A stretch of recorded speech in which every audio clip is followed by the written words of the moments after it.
You're listening to the Wordslinger Podcast, episode 92, Writing Your Own Stunts with John L. Monk.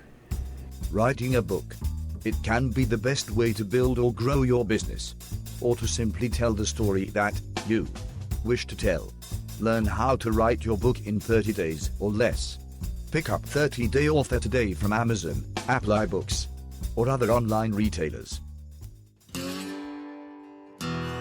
It's the Wordslinger Podcast, where story matters. Build your brand, write your book, redefine who you are. It's all about the story here. What's yours? Now, here's the guy who invented pants optional, Kevin Tomlinson, the Wordslinger. Wordslinger. Hey everybody, this is Kevin Tomlinson, the Wordslinger. What would you do if one week I had like a guest host and instead of after introducing Kevin Tomlinson, the Wordslinger, you get I don't know Justin Sloan, the creative writing career guy. Shout out Justin. So anyway, and by the way, if you don't know what that's about, Justin Sloan and I are co-hosts on a couple of different podcasts. He co-hosts Self-Publishing Answers with me and Nick Thacker, but me, Justin, and Stefan Bugay all co-host the Creative Writing Career podcast. And if you're a writer, actually, if you've ever wanted to make a career out of creative writing of any type and any stripe, that's a good show to tune into because we talk to screenwriters, we talk to game writers, we do talk to published authors, both traditional published and indie published. It's a more or less open format show when it comes to what type of writers we talk to, but it's all focused on creative writing as a career. So you would dig that. So go check that out. That is somewhat tied to today's guest. I'm actually talking today to John L. Monk. He's an author. He's a friend. We have never met in person. He's another one of those guys. Here's what's amazing about today, about the world we live in today. I have so many very close friends that I have never met in person. Never so much as looked them in the eye. Now, with video chat and that sort of thing, you do get to kind of meet people, quote unquote, and know them. But most of my communication with guys like John has been via email, via Skype, via Facebook, that sort of thing. So it's an amazing world we live in. But that doesn't make John any less my people. He's one of these authors that he's doing very well. In my opinion, he's doing very well. In his opinion, maybe not. He can be kind of self-deprecating, but I think he's actually doing quite well. And he's got some marketing tricks that I'm actually stealing for some of my releases soon. So I'm grateful, John. Thanks. Thumbs up. And he's actually, he's a very approachable, very nice guy. I think he's going to go pretty far in this. And he and his wife are pulling some things together that are going to be very cool. They've got a YouTube channel they're pulling together. So I'm going to let you get all of that straight from the John's mouth, actually. And so we'll get right into the interview. Real quick, before we jump into that, I like to do this in every show now if I can. I try to do it a couple of times, but if you would like to help support this show and increase its reach so that I can help more people kind of figure out what they're doing with their careers and their lives, I would appreciate it if you would go onto iTunes, look up the Wordslinger Podcast, and rate and rank it on iTunes. You can give me 4 or 5 stars. That would be very cool. 5 stars is very awesome. Thank you. And a review is even better. And if you write a review, I eventually get a little notification from a service I use that tells me there's a review up, and then I will read that on air. So there you go. There's your opportunity to be a guest on the Wordslinger Podcast. So thank you. Thank you for your support in that. I really appreciate it.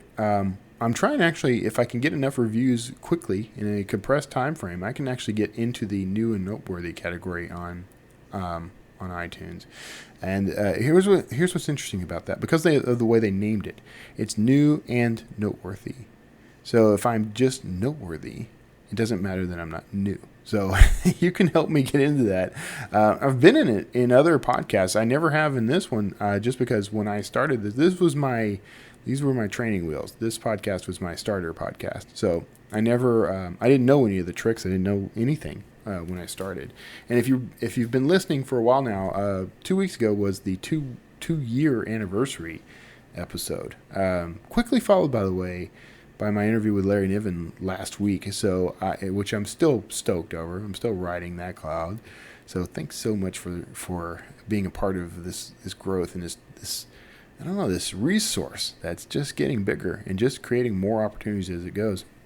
And I wanted to create opportunities for you and for other people like you, not just for me. So help me do that. And you can help me do that by giving me a review. So there you go. Thanks so much for that. That's the housekeeping out of the way. Now, let's get to the important bits of this podcast.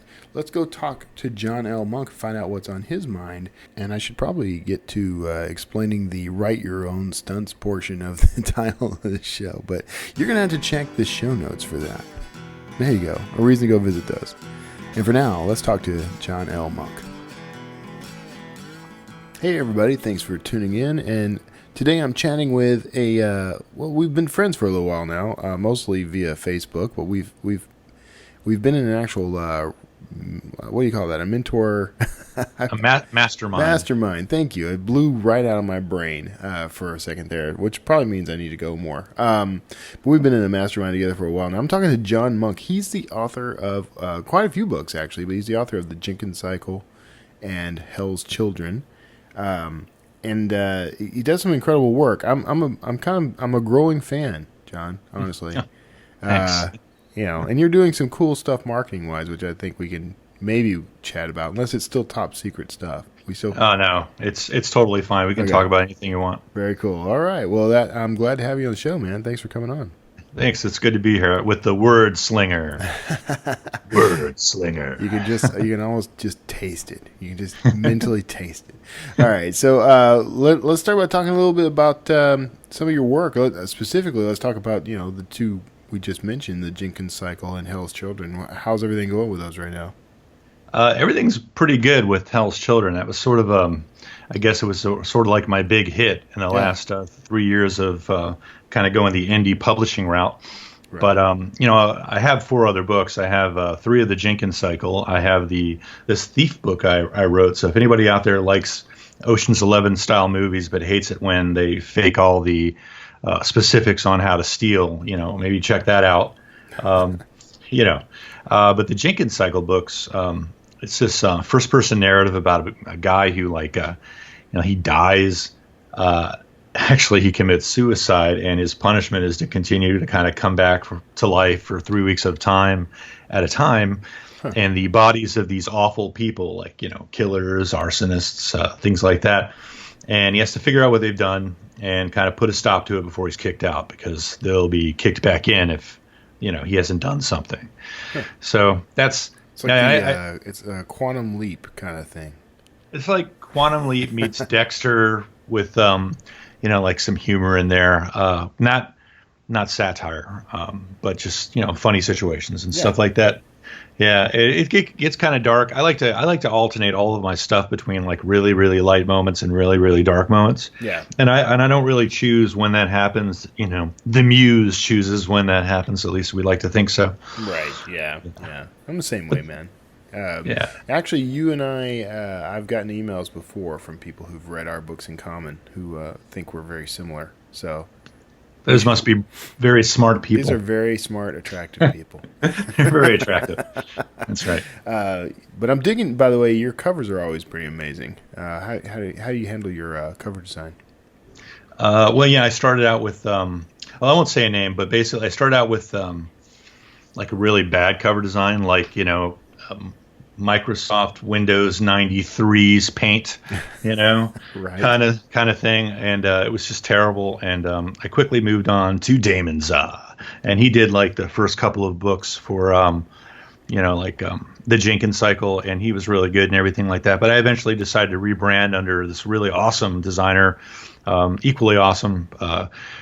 Clarissa Yao, I think, and she has something called Yokla Designs, and she's done stuff for me. She's done stuff for a mutual friends, P.T. Hilton and Michael Laron.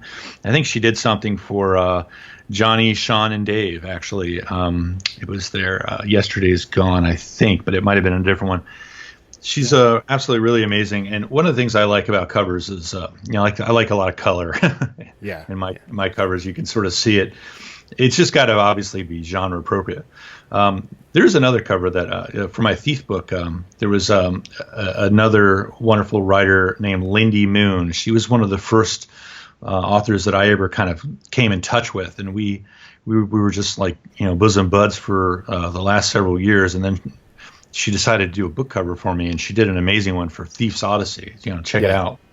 By the way, I'm not for you authors out there. I'm not into like making money off starving artists. If you send me an email, I will give you any and all of my books for free. You can have them just if you want. You don't have to go buy them. Oh, there you go. That seems counterproductive though. Go buy his books instead. Go buy them. Whatever. They're not expensive. Come on, $2.99. That's your average cover price. But I'm doing okay. I mean, I don't want to. I'm not here to sell books to starving artists, so that's cool.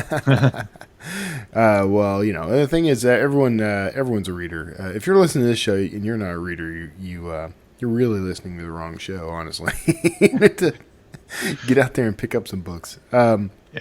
So, do you use looking at the Jenkins cycle?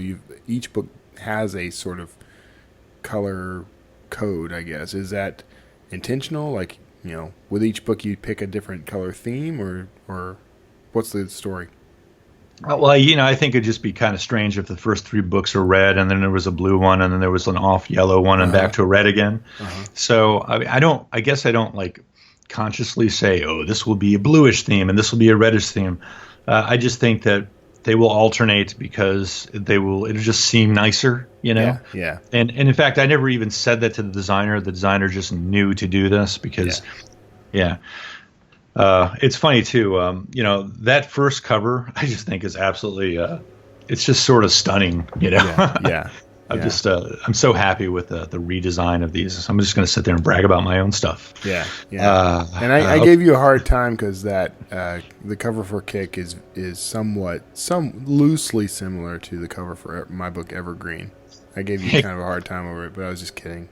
It looks good, actually. I'm a little jealous of it. It actually turned out a little better than my cover, in my opinion. So. Well, I didn't want to tell you just on your own show, but I'm just teasing. Well, that's been this interview with John Elnick, everybody. No, it's cool, man. Thank you. Covers are one of those things I tinker with constantly, actually, and every iteration gets a little bit better. By the way, just so everyone knows, that buzzing sound is, of course, the guys taking care of the lawn over here, who have shown up just like they always do, right on time when I start a broadcast. No set time ever, just when I start recording. Leaving all that behind. Go ahead. You won't have a lawn for very long, though. You're going to be kind of driving the road and getting like truckers to honk at you and stuff like that. The world will be my lawn, John. The world. That's right. That's sort of the mantra of the RV traveler is the little house, immense front yard. Yeah.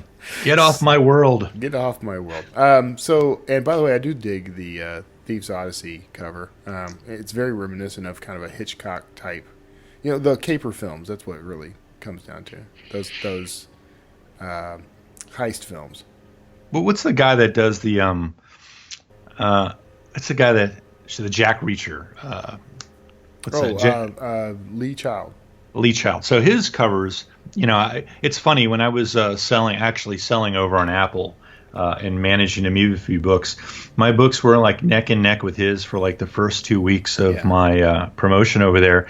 And his books actually looked my books look similar to his, I guess, or book. That particular one, because of the way all the striations are and the lines and everything kind of all come down to like one little focus point. But so I was just super thrilled with it. I have a bunch of screenshots somewhere. You never go back and look at your screenshots, but you take them. Yeah, you take them. Yeah. When I'm like, oh man, I'm like number 3 in this category. I'm grabbing that. No use for it other than some bragging rights on Facebook or something, but. That's right. I remember Nick Thacker and I we both released a couple of thrillers at the same time. I used essentially the same categories. And for a good solid 3 weeks, we were back and forth as to who was number 1 and who was number 2 in that category. And so every couple of days, I'd get a new screenshot from Nick. Like, check it out, sucker. That's right. I'm not the slinger anymore. I'm the slingy. So I'm interested. Like, how would you categorize the Jenkins cycle? Like, what's the genre? I was hoping that you would tell me. That's been one of my biggest problems. It's with got selling kind of a thriller vibe to it. Supernatural thriller. We'll go with that. Dean Koontz opened up the whole road for you. Right. Well, it kind of it actually fits. Like if you like Odd Thomas and you like Dexter a little bit, you probably like this. Yeah. But it's difficult to sell. Yeah. Like if I'm like Hell's Children is pretty easy to sell. It's like post-apocalyptic. Go look up post-apocalyptic. You'll find Hell's Children. Yeah. And The Thief book is a little harder to sell because it's like, it's crime fiction, but most people aren't looking for crime fiction from the perspective of a cat burglar. Yeah. It's a little bit nichey. But for the Jenkins cycle, it's like, it's a tiny bit romance. It's a tiny bit, it's what is it? It's a tiny bit literary. It's a little bit, dark fantasy. Yeah. It's a little bit horror. It's a little bit rock and roll. It's a little bit everything. Yeah. And so my sales have been just a little bit. Because nobody can find it. Nobody can find it. That's one of the difficulties in the way authors like you and I have to deal with Amazon in particular, is that there's no category that really you can never find the right category. You always have to get a close enough. My Dan Kotler books are all the tagline of the series is it's out of place history. He deals with out of place history, and it's a thriller, but it's not specifically a historic. I tag it as a historic thriller because it deals with history. But people looking for historic thrillers are actually looking for something taking place in a period. So there's no real category for those books. What about like time travel? Yeah, and see, these aren't like time travel or anything. These aren't even science fiction necessarily, strictly speaking. So they're just sort of, he's investigating an odd quirk of history, in modern day. So anyway, they're thrillers. That's what they are. Who knows? Maybe that's what you do too. Like just pick. This is close enough in category to fit. I think, you've got a nice, if you went with something along the lines of like, this is the supernatural Jack Reacher, I think people would be interested. Yeah. That would be, it kind of is. Jack Reacher just sort of shows up, gets an adventure, solves the problem, and moves on. Right. Maybe that's same it. Basic idea. There you go. You're welcome. That will be $1,000. So, all right. It's in talking about all this, the categories and all that stuff. You and I have had discussions about how you're marketing these books. I'm stealing a page from your marketing handbook actually on my next launch. Somewhat. I'm modifying, but. Give me kind of a rundown of how you're marketing. Oh, well, I guess this time around the marketing started before, the writing almost. Yeah. I decided to, it's funny. There's a lot of folks out here listening who know who Chris Fox is. Right. So I'm going to it's going to be hard to believe, but the truth is I started writing to market probably about a month before Chris Fox kind of launched this whole write to market kind of thing all over the various podcasts. Right. I just decided, that I was tired of writing books that people weren't looking for. Right. Maybe they want to see these movies if they go to a preview and they like bam, coming soon in a world, and you can get introduced to it. But I didn't have that luxury, and so I just said, I'm going to write something that I like reading. And I don't know why I didn't write it before. I guess I had the bug to write Kick and Fool's Ride and Hopper House. Right. So I decided I was going to write something that, people were looking for. So a post-apocalyptic story with young adult kind of overtones to it, I thought would be kind of cool like that. And I had this cool idea about a world where all the adults die and only the children are left. And so I started there. And then I got a cool cover. We always hear you got to get the cover and everything like that. Yeah. But one thing I didn't do is market it as a series. I never did that. I marketed it. I didn't market it as a standalone either. It was just a standalone until it became otherwise. Right. And for those out there who've heard podcast after podcast saying you got to write a series, if you want to make any money, no, you just have to write a book that somebody's looking for, and it doesn't have to be a series, and you'll make great money. Yeah. And for me, I've made more money in the last couple, off of sales in the last couple of months than I've made in 3 years of with all of my books and other efforts on, all together. And that includes when I had not an Amazon rep, God, I wish, an Apple rep, and when I got the Nook Free Friday over at Barnes & Noble. Right. So that's that. And okay, but in a nutshell, basically I had something happen every single day. I would like one day, BookBub tells 80 people who are following me, hey, John's got a new book out. The next day, like P.T. Hilton kind of hit his list for me, and sometime a day during the following week, he had me on his YouTube show, and yet another day, lots of different days, various authors that were friends with me, most of them voluntarily. I didn't even ask them. They just started hitting their list for me, and like I think 2 of them I asked, like, hey, is you kind of interested in possibly hitting a list? You don't have to, and they were like, yeah, we'd love to, or I'd love to. On their behalf. Yeah. So that's what it was. And I think I had a bargain booksy in there. I went for an ENT, that's e-reader news today, and they said, we don't want anything to do with you, you non-selling bastard. Yeah. Go write book 4 in the Jenkins cycle, Yeah. That's, you mentioned a lot of things that are kind of go-to resources for marketing for indie authors in particular. And, it becomes exhausting. I mean, how are you managing it? Like, how are you tracking everything, and how are you making sure you're out there hitting the right channels and that sort of thing?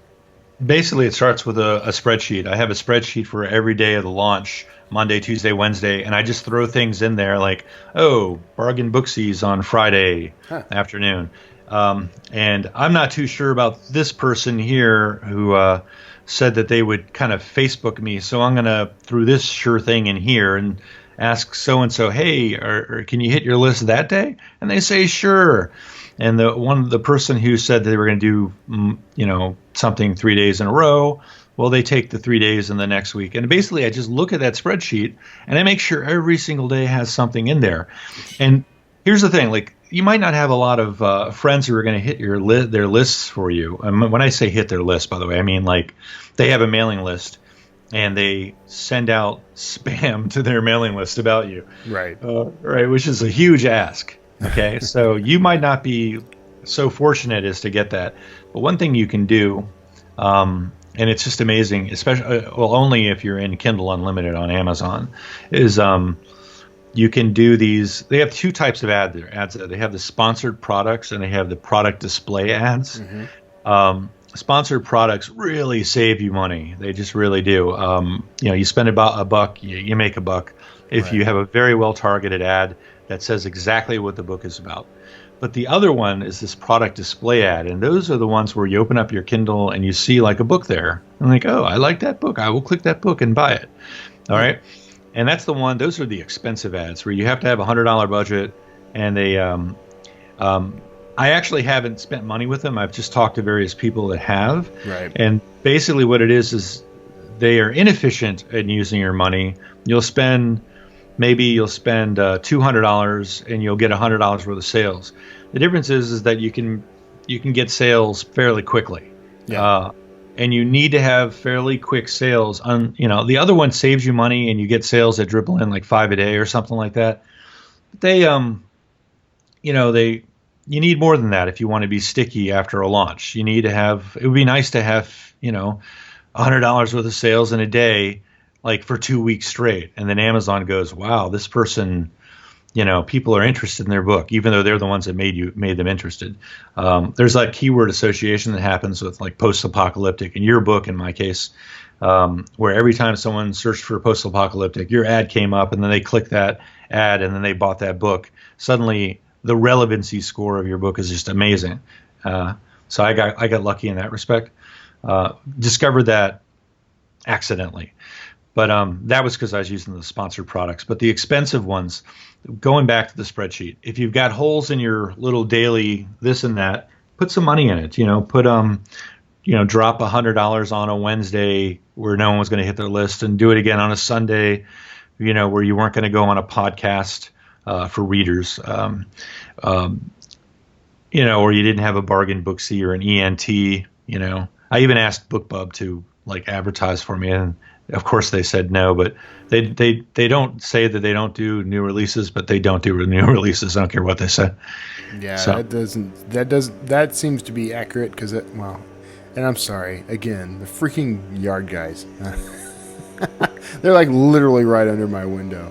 Yeah, we can pause. No, we're cool, man. That would mean editing. I don't edit. Okay. It's a warts and all show, man. Okay. So, yeah, my experience with BookBub, and I haven't actually ever landed a BookBub. I just, for whatever reason, they don't like me much. But my experience with them through other authors is that they don't typically take new releases. And even if you're trying to kind of sweeten the pot a little, hey, look, I'm doing a new release, and I have this existing series of books, and I'm going to put all of them on sale. Nobody cares. They don't care. They're not paying. They're not paying attention to any of it. So, what have you found that has been the best and most efficient way, the most efficient tool, I guess? What are you getting the best results out of? And I'm going to mute so you don't have to be serenaded by the lawn guys while you answer. Well, just correct me if I'm not answering precisely what you wanted, but I guess it's those Amazon ads. It's the sponsored product ads have been the most efficient use of my money per sale. You think about it. If someone looks up post-apocalyptic, and they're not looking for James Wesley Rawls' Patriots. Otherwise, they would have typed that in. They're looking for a book that is post-apocalyptic that they've never heard of, that they hope to buy. And then suddenly they're scrolling through, and then Hell's Children sort of pops up on the screen. And they see, in a world with where all the adults have died, a group of young survivors must fight to stay alive. And it's very, very straightforward. It says exactly what the book is about. That is key. And then they click it, and then they buy it on the platform that they shop for books at. It does not get more efficient. Facebook ads right now are just not, they're just, look, I know they're making money for Mark Dawson, and, they're getting sales for a lot of people. They're certainly building mailing lists. Yeah. You can't build mailing lists with Amazon, but as far as efficient use of my time and money, there's just nothing as beat the sponsored products yet. Yeah, that's interesting because what I'm kind of seeing as a trend is that Facebook ads actually are more effective for list building. They're not very effective for direct sales. Not in my experience, and if anyone listening has had a different experience, I'm all ears. But I've tried direct sale ads against list building ads, and there's a definite line there. So, are you not using Facebook ads at all? Not right now, no. In fact, what I'm really doing with the Amazon ads is I'm just buying sales rank. I'm maintaining visibility, and it goes back to that relevancy thing. Like I said, people do a search for end of the world, okay, right, which is a kind of a keyword, and then they click on your ad after searching, essentially it's your book after searching for end of the world, right, and then they buy it. They've made a powerful association between that keyword and your book, so that another person, I haven't searched it. What is the 31st? I haven't checked today because I don't just check every day, but I checked last week, and the book's been out almost 3 months. And I was still on the front page naturally without an advertisement. In other words, it wasn't an ad. If you did a search for post-apocalyptic, my book was on the very, very first page of Amazon search results. And I haven't checked this week or anything, but it was like that. It's been like that since June 8th. And the only thing I can think of is that it's this keyword association, people, because of this constant advertising that's not really losing me money. Yeah. I lose a little money, I think I'm at 115% is the efficiency. But the visibility, and by the way, that's 115% without Kindle Unlimited page reads. Is that your average cost of sales? That percentage? Yeah, yeah, of just pure cash sales. That's pretty damn good, man. That's like 5 times what I get. Well, thanks. But most of the money that I get from the books from the book is really page reads, Kindle Unlimited. So people are seeing it, they're clicking it, they're not buying it, but they're page reading it. Yeah. So I think ultimately I'm making more money in that respect. And of course, you're buying sales rank, which helps you stay visible. Let me ask you a question. Maybe you know the answer to this because I don't, and it bugs me. But while we were talking, I went to Amazon's marketing services to look up how one of my campaigns is going, right? And it's doing okay. But what I don't understand, what I don't know, is the total sales. Is that strictly sales, or does that also count your Kindle Unlimited reads? All signs point to it not counting Kindle Unlimited reads. Okay. Meaning I've talked to various people and I've done a lot of Googling, and the only thing I can say is the augurs are telling me that it is not counting Kindle Unlimited reads. So that makes it like a million times more efficient. Yeah. The other thing it does is for those out there for authors out there, not just readers, who've got these paperbacks that don't move. They have a paperback, and the only thing that's there is to lend legitimacy to your product page. Oh, he's got a paperback. He must not be a self-publisher, right? Right. Yeah, exactly. Yeah. So, but I'm moving paperbacks. Now. I think for me, this is a big deal. For other people, maybe it's not, but I sold 45 paperbacks at $15.99 a pop this month without even really consciously trying. Yeah. And I know that they're coming from the ads because I think I targeted as a keyword an author.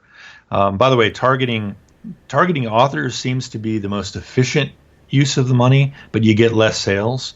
Yeah. So I targeted A.American because he's got some books, and I got like the next day it was $15.99 shows up in my I had one click and it was $15.99 was how much I made in that column. Yeah. By the way, and that's the other thing is that it shows gross amounts. It doesn't show net amounts. Right. So you're going to lose your 30%, and then you tack on 15%. It gets more and more inefficient. But if you think about the page reads and if you think about visibility, I mean, I tried selling over on Facebook, and man, I was just, oh wow, that click was $1. Really? Yeah. Holy cow. What is, if you don't mind me asking, and feel free to say I don't want to share that, but what is your average cost per click? Oh, over on Amazon, it's 41 cents an average cost per click. Okay. I could probably get that down. I could get that down quite a bit, but I am aggressively targeting post-apocalyptic. I have high bids, so those average out against the ridiculously low bids of 15 cents a click that I get for all the other keywords that I'm using. And 41 cents a click is just, that's not a big deal. Yeah. Yeah, no, that's not too bad. I mean, I long for the days when I had the marketing budget behind me to do things like push for, you can, with enough budget behind you, you can actually get your cost per click down into like, the 10, maybe the single digit range if you really push it. I've had CPC down to like 5%, sometimes a little lower. So those are dream prices. Yeah, that's the thing though, is that it's funny on Amazon, you want to have, you want to basically use up all that money. Because if they're clicking it, that means they want to buy it. Right. And that's, by the way, where sorry, this is turning into a very big Amazon discussion, but that's where the ad copy itself becomes so crucial. So check this out. So like my first try with these Amazon ads, I had it was like 200% cost per sale, right? Yeah. So I'd spend $2 to make $1, right? Gross, as we had discussed. And it was my ad copy was the world had gone to hell and it wasn't coming back. And it's got these kids on this sort of hellish looking landscape for hell's children. And of course, people clicked on it, but only 50% of them who clicked on it actually bought it, right? Yeah. And which is still really good, but if you consider like Facebook, where you get like 10 clicks, or you get 20 clicks, 50 clicks, and nobody buys anything. But why? I said to myself, can I do better than this? And then I wrote another one. You can split test. That's the most wonderful thing about it. The only thing in Amazon that lets you split test is these Amazon ads. So I did another ad, and this one was, after a mysterious plague kills every adult in the world, a group of young survivors must fight to stay alive. Mm-hmm. It's really straightforward. It says exactly what the book is about. There's no confusion. You don't click on it and find out that it isn't a book about the world being transported to hell with demons and stuff, where children have to fight demons. Right. The world had gone to hell and it wasn't coming back was ambiguous. It didn't say what the book was about. Right. People went there thinking that they were going to get this really cool horror novel, because it's kind of a horror novel sounding kind of a book. Yeah. And what do they get? They get this stupid old post-apocalyptic Lord of the Flies tale they weren't looking for, and they didn't buy it. So, yeah, that's a very good point, and that, by the way, ties in with a post that should have gone live by now for Draft to Digital that I pinned about book descriptions, because I say something very similar to that when in these cases, a book description is essentially a long format ad. If you really stop to think about it, and you want to be pretty direct in that. So yeah, the fancier, cooler, eye-catching taglines can work, but it's sometimes better to just give someone, here's what this story is. So let me ask you real quick, because we're actually kind of at time, but I want to. I got a couple more questions I want to ask you. One, how are you doing your keyword research?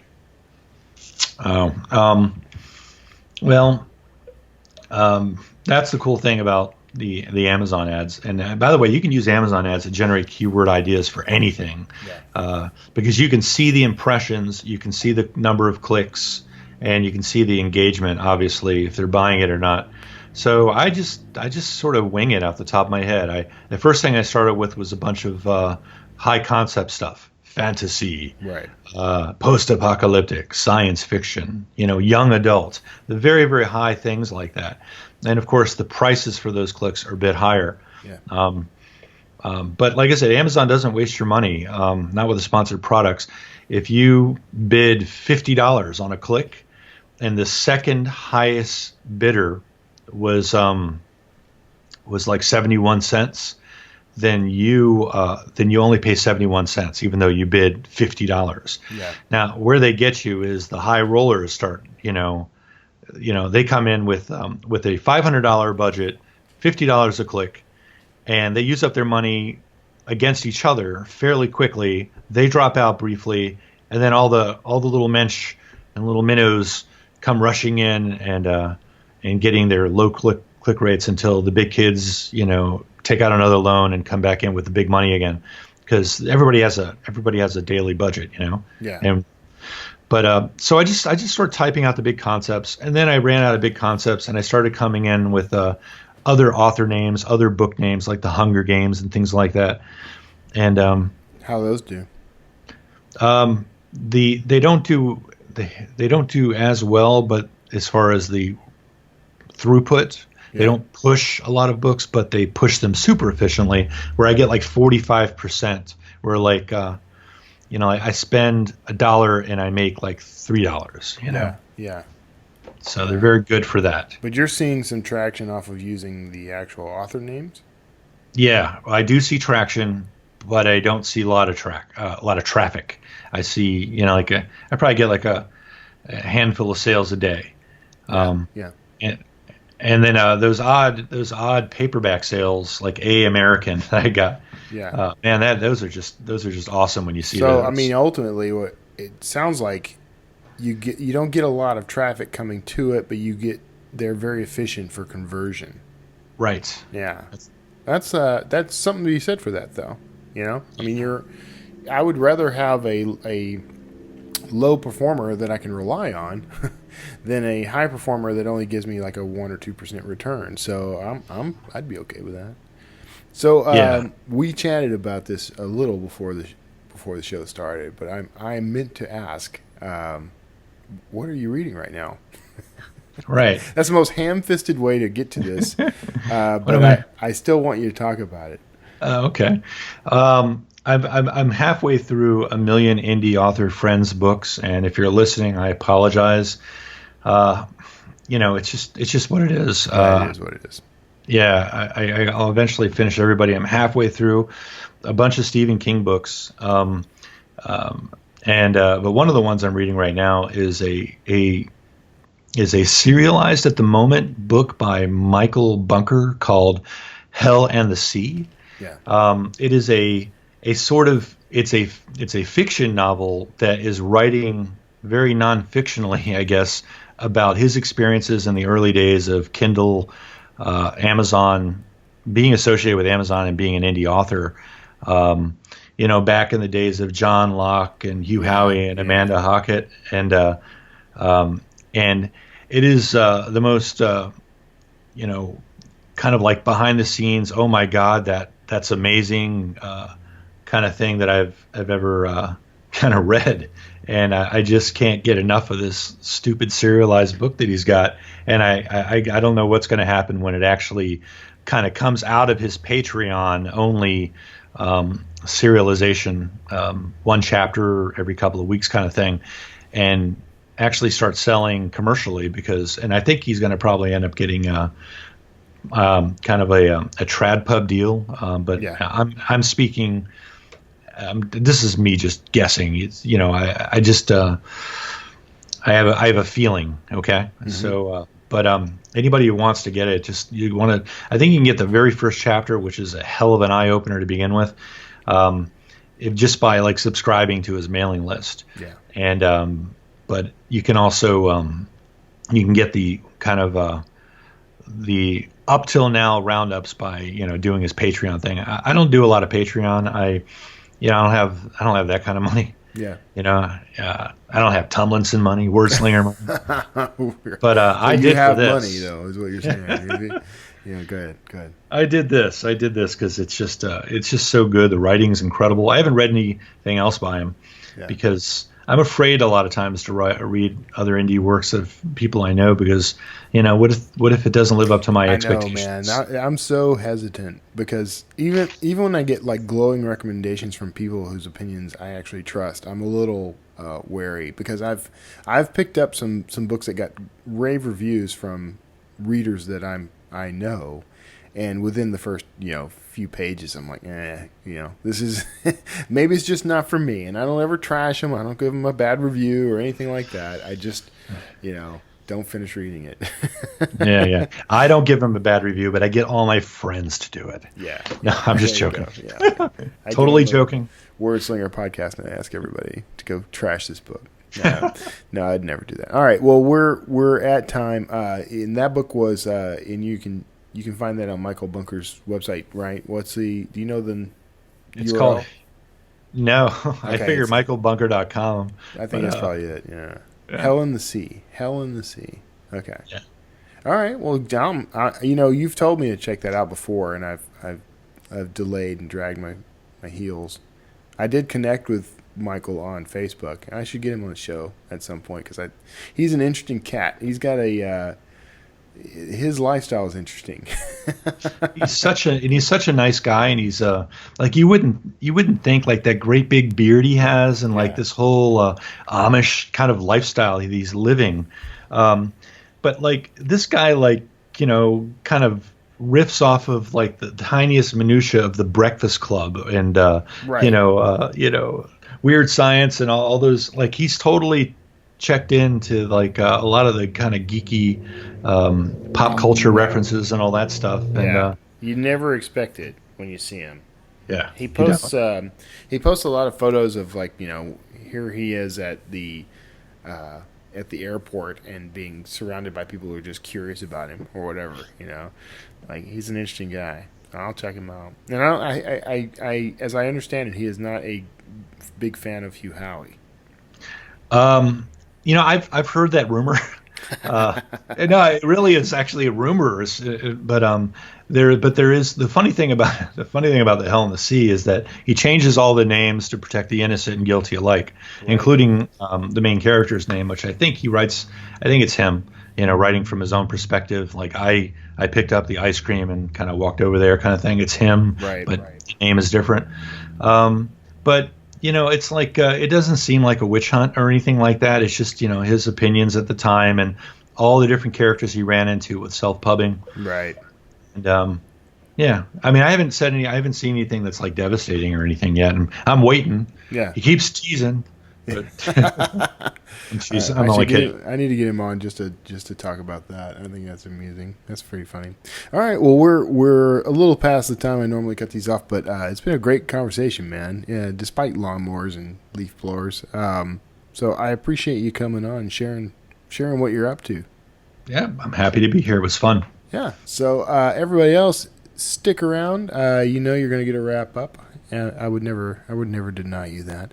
And be sure to check out all of John's stuff. You can go to, I'll put the URLs in the show notes so you can find them a little easier. But john-l-monk.com is his homepage. Go check that out. I'll have links to his author page, Facebook. Oddly, no Twitter handle. That's just bizarre. Everyone has to have a Twitter handle, John. Come on. Twitter's the devil. So channeling Mike Bunker.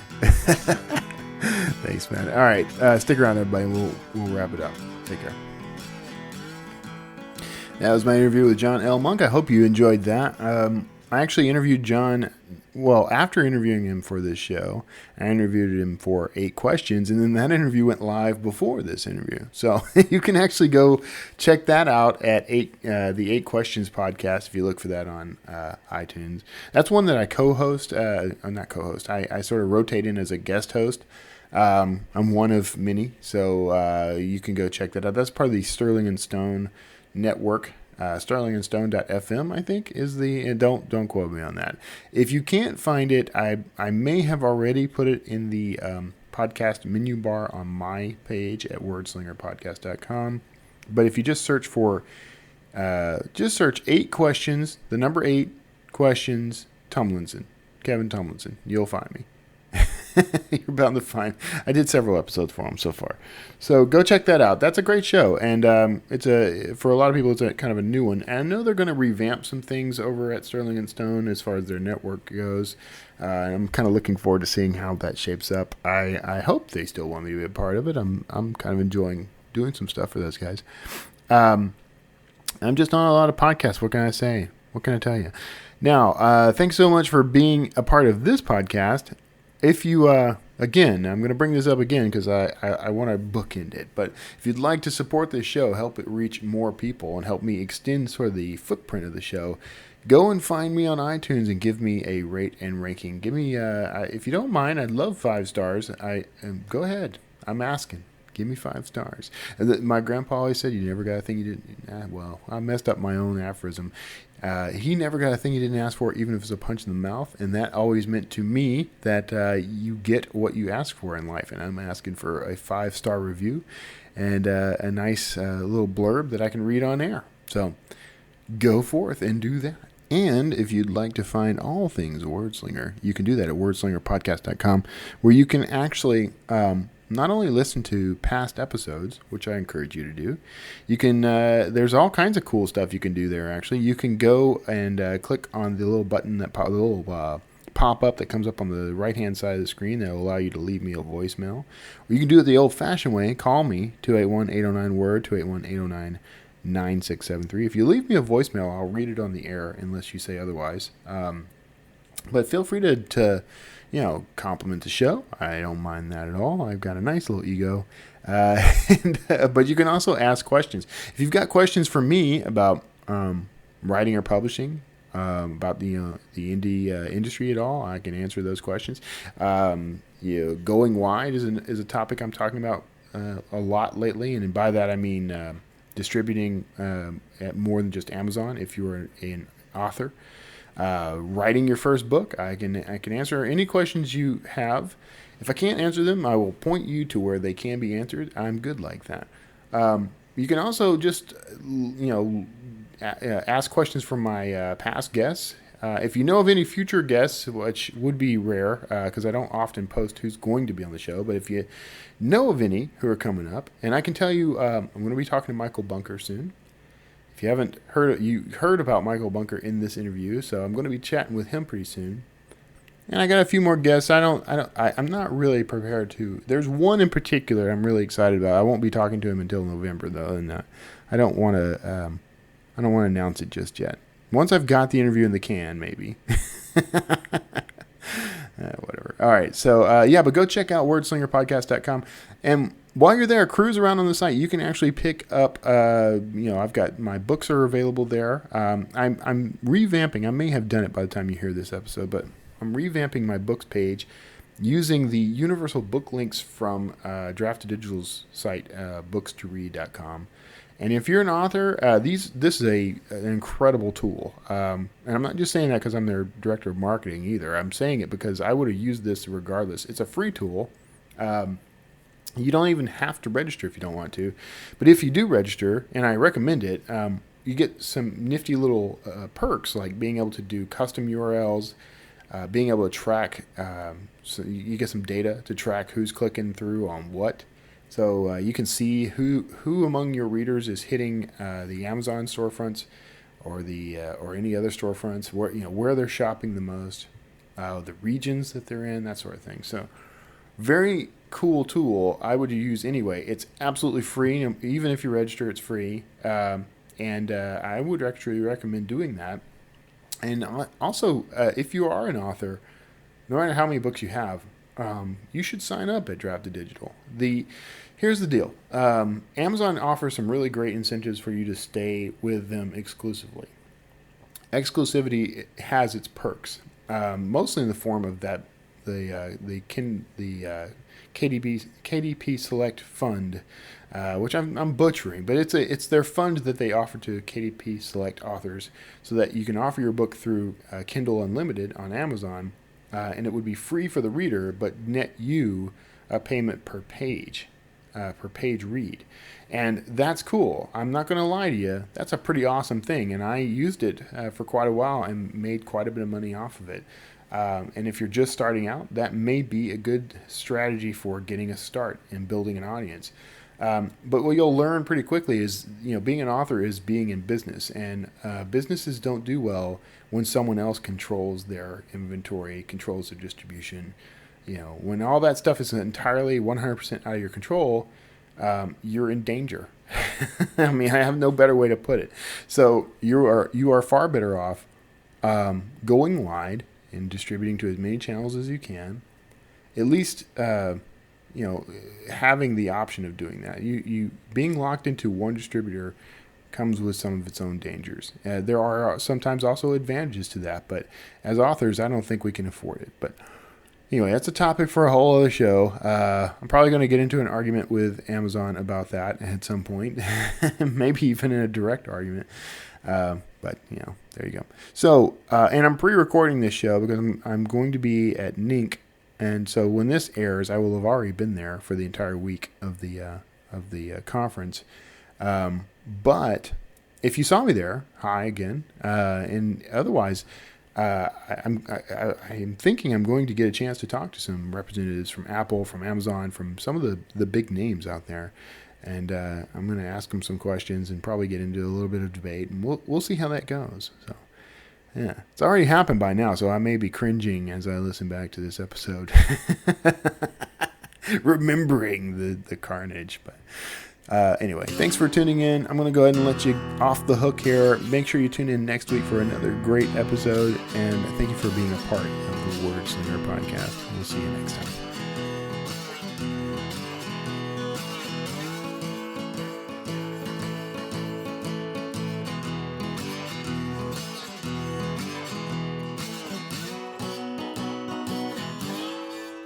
Word Slinger.